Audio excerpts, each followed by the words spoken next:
का हर प्रखंड में पत्रकार वार्ता में लोग ये पूछते हैं कि इसके लिए पैसा कहाँ से आ रहा है।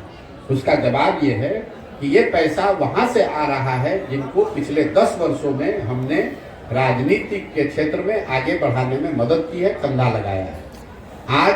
इस देश में 5 से ज्यादा ऐसे राज्य हैं जहां उन लोगों की सरकारें हैं जिनको सरकार बनाने में, जीतने में हमने कंधा लगाया है। कई लोगों को ये लगता है कि अच्छा जिस पार्टी को जिताया है वो पैसा दे रहा है, नहीं, पैसा वो कोई नेता नहीं देता है, कोई दल नहीं देता है। लेकिन जिस राज्य में भी आप किसी को सरकार बनाने में मदद करेंगे, उस राज्य में सैकड़ों ऐसे लोग होते हैं जो प्रशांत किशोर को जानते हैं, जिनको हमारी समझ पर भरोसा है, जिनको हमारे प्रयासों में यकीन है, लोग वो मदद कर रहे हैं। उन राज्यों में जहां मैंने काम किया पिछले 10 साल में, जहां की व्यवस्था को, सरकार को बनाने में हमने कंधा लगाया, उस व्यवस्था से, उन दलों से, उन नेताओं से जुड़े हुए जो लोग हैं वो लोग पैसा दे रहे हैं और उसी पैसे से ये पूरा अभियान चलाया जा रहा है। सर एक सवाल है, एक बात आप ये बेतुका सवाल अगली बार जदयू से और राजद से भी जरूर पूछिएगा। पत्रकार और मास कॉम के एथिक्स की आपने बात की है, मैं एक बार अपना फुटेज हमको दिखा दीजिएगा जिसमें आप ये पूछ रहे हो तेजस्वी यादव से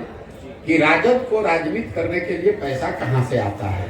अपना बर्थडे एरोप्लेन, चार्टर्ड प्लेन में मनाने के लिए पैसा कहां से आता है, नीतीश कुमार को धंधेबाजी करने के लिए पैसा कहां से आता है। ये सवाल अगर आपने नीतीश कुमार से पूछा होता तो मुझे और खुशी होती, लेकिन आप हमसे सवाल पूछिए, आपका हक है, हमको जवाब देना भी चाहिए, लेकिन ये जवाब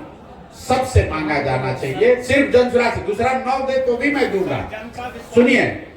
दूसरा कोई न जवाब दे फिर भी मैं जवाब दे रहा हूं, लेकिन पत्रकार होने के नाते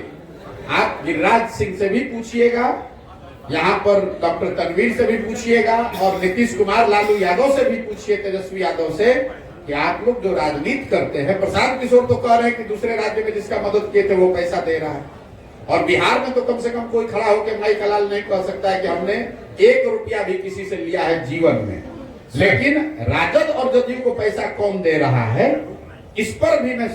सोचता हूं कि पत्रकारों को इतनी हिम्मत तो जरूर होनी चाहिए कि एक बार पूछ के तो दिखाइए। सर पत्रकार अपने जवाब तो आपको जीवन में नहीं मिलेगा, सुनिए ऐसा है, जवाब तो आपको जीवन में नहीं मिलेगा, लेकिन इतनी हिम्मत दिखाइए। लालू, नीतीश, तेजस्वी से तो आप पूछ भी नहीं पाइएगा क्योंकि वो आपको पूछने नहीं देंगे। कम से कम उनके जिला अध्यक्षों से पूछिए कि तुम्हारे पास पैसा कहां से आया। नहीं, आपका जवाब एक सकारात्मक पहलू है। यह सवाल जानबूझकर पूछा गया था, ये सकारात्मक पहलू है जन सुराज के पदयात्रा से संबंधित। बिल्कुल, मैंने ये भी कहा है, बिल्कुल आपका स्वागत है, मैंने ये भी कहा है कि जब जन सुराज अभियान खत्म होगा तो इस पूरे अभियान पे जो खर्च हुआ इसका बाकायदा पूरा डिटेल जारी करेंगे कि एक रुपया कहां से आया और बैंक के माध्यम से कैसे खर्च हुआ। आपको क्या लगता है कि जिस देश में अभी आप एक छोटा सा मुखिया का चुनाव लड़ते हैं तो आपको प्रतिद्वंदी आपको चलने नहीं देता है, हम आज 16 महीना से इतना बड़ा अभियान चला रहे हैं, हम एक गलती करेंगे ये लोग हमको छोड़ देगा, हमको जिंदा गाड़ देगा। अभी तक उसको कोई उपाय ही नहीं है, उसको कोई उपाय नहीं, क्योंकि उसको मालूम है कि हम पर हाथ नहीं रख सकता। हम आज तक किसी पब्लिक ऑफिस में नहीं रहे हैं, किसी से धंधेबाजी नहीं करते हैं, पैसा नहीं लेते हैं, अपनी विद्वता से, अपने अनुभव से लोगों की मदद की है और उनसे कह रहे हैं कि मदद करो। देश के सबसे गरीब और पिछड़े राज्य में लोगों की व्यवस्था, उनकी जिंदगी सुधारने के लिए प्रयास कर रहे हैं, मदद कीजिए और लोग मदद कर रहे हैं।